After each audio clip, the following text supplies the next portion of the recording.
went to a classic car show. I'm more or less a recluse, as you well know. I pride myself on reclusiveness. Now, there are younger guys who are hungry, and they need to make a buck, and they're everywhere. They're the Zeligs of the media. Wherever you turn, there they are. This Tea Party, that Tea Party. It's important stuff. Everywhere you turn, Fox News, CNN, Bill Markowitz's show, everywhere you turn, there are Zeligs in the media appearing every day in every way. Now, that's fine. I don't do it. I never like to do it, and I don't want to do it. So I basically stay in my house in pajamas, except for the occasional bicycle ride or the occasional car show or the miserable trip to a restaurant, which I always regret. Now, there's a secondary note to all of this talking here on the Savage Nation. I stayed in bed most of the weekend, and I feel great. My mind feels better. I feel calmer. I can think. So I went to a car show, the Marin-Sonoma Classic Car Show out in the Marin, where was it? An outdoor thing. And I was astounded at the love for vehicles that I saw there, including my own. I mean, I can remember the cars that were there. Some of them, the Duesenbergs, the 59 Vet, the Mercedes-Benz 300 SLs, the Bentley Continental from 1961, the Pierce Arrows, the 56 Continental, the 56 T-Bird. I mean, see, if I just mention the names of these cars to most of you, they actually symbolize to you various images come to your mind. And if I say to you I saw the most amazingly beautiful 1957 Chrysler 300D, and I couldn't take my eyes off it, you'll understand what I'm saying. But, you know, it's funny. Of all the cars I saw there, I had a friend I ran into, an old mechanic friend of mine. He used to fix my old Jaguars, which always broke down. He took a picture of me in front of one car. I only asked him to take a picture of me and Teddy in front of one car. It was a Model T Ford Roadster. It was so beautiful. And I wanted to picture myself in front of the Model T only because I used to build them out of plastic when I was a kid. And it just reminded me. I remember the hard rubber wheels. It all came back to me. But what I'm getting at was the crowd at the auto show. And I was thinking about a few things as I walked around looking at these stunningly gorgeous cars. I could not get out of my head, what would the Obamaites be thinking? That's all I was thinking. What would these hardcore leftist freaks in the White House think of a classic car show, such as the one I went to over the weekend?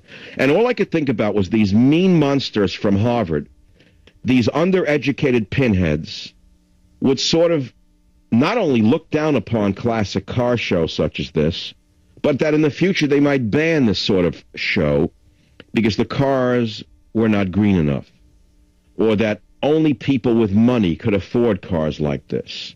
And I started thinking as I walked around looking at these incredible classic cars, what do you think it is about car shows that angers progressives? And then I was going to ask you, do you still have a love affair with cars, or are they just box transportation to you? And then I was going to say, what does the way a person takes care of their car say about their politics? And do liberals drive differently than conservatives? I can say for sure. Genuinely, when I'm cut off, it's a lame brain with an Obama bumper sticker from the right lane. One after the other, and it's usually older women who have been disappointed in life. Either their husbands left them or they were never married, or whatever it is. They generally still drive around with the Obama, for president bumper sticker in some kind of econo box, and they usually try to cut you off in the right lane, and when you don't let them in, they get furious. Like we have merging lanes in certain parts of the area where I live.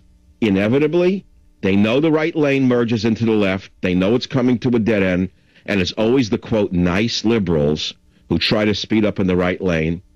And I don't know, I won't let him in. I won't let him in. I'm a very competitive person. I don't like being cut off. So I give Wilhelm the gas, and Wilhelm gives them the fume.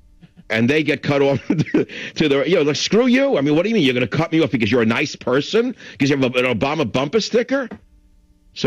Anyway, so the cars. You want to talk about cars. I don't know if you want to talk about it. You want me to get into the whole politics? Obama signs the Freedom of Press Act and takes no questions from the press. Hello? That is why I'd rather talk about Janis Joplin's psychedelic-themed 1965 Porsche 356 Cabriolet. I have never been a Porsche fan. I never owned one. I never wanted to own one. I don't know what it is, maybe the Nazi thing. I don't really know. It can't be the Nazi thing because I own a Mercedes, and that was so long ago, who cares anyway? I mean, I love Mercedes-Benz. It's the best car I ever owned in my life. It's all I drive. I told you I have fancy cars, and I have unfancy cars. My daily driver is a 600S, an S600 Mercedes. I gave it a name, Wilhelm. I don't drive around saying Wilhelm. I don't talk to it. I'm generally either driving or talking to my dog, Teddy. But the fact of the matter is, after I got this car, I never, ever needed a sports-type car. And I do own a Ferrari, a 430. I rarely, if ever, drive it. But the funny thing is that after I saw the Testarossa and the other Ferraris at the fairgrounds yesterday, actually, even though it was cloudy and horrible and miserable weather, I went all the way to a garage where I keep it, took the cover off it, and took the Ferrari for a drive because the color itself, the Ferrari red in the gray, was astoundingly beautiful. But I'm not one of these guys with the top down making believe I'm enjoying the sun. I don't know. I still don't understand that part of it. Do you? I can't understand it. Whenever there's a hot sunny day, you see people with the top down. They're enjoying the sun. And I ask myself, did they go to the 5th grade? Did they don't understand the relationship between the sun and skin cancer, especially amongst white men over the age of 13? I mean, what are they thinking? A convertible's nice for a night, a warm, balmy night in Miami, but not for the day. What do you need sun on your face for? It's to show off. That's all it is. Now, who in this day and age thinks anyone who drives around in a convertible is rich or a celebrity? Does anyone? Can you answer that question? Most of the so-called loser celebrities in Hollywood drive Priuses anyway. I know that for a fact because I go to L.A. an awful lot. They wouldn't be seen dead in a new car other than some kind of hybrid. You know, hybrid. All the lowbrows are in hybrids. I love that one. But that's it. I mean, there's a lot to be said for a Rolls Royce. A Rolls Royce in this economy? Yeah.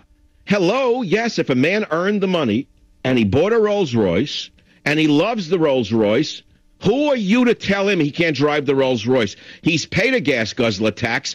That's not enough, though, for Cass Sunstein from Harvard, whose father taught him over a seltzer and corned beef how to take over the world with lies, in my humble opinion. I'm so sick of these communists, you have no idea. That's why I don't want to talk about them.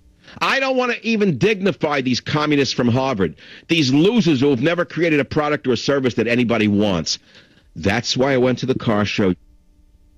Anyway, we could talk about anything you want here. All right, I'll be right back. Savage.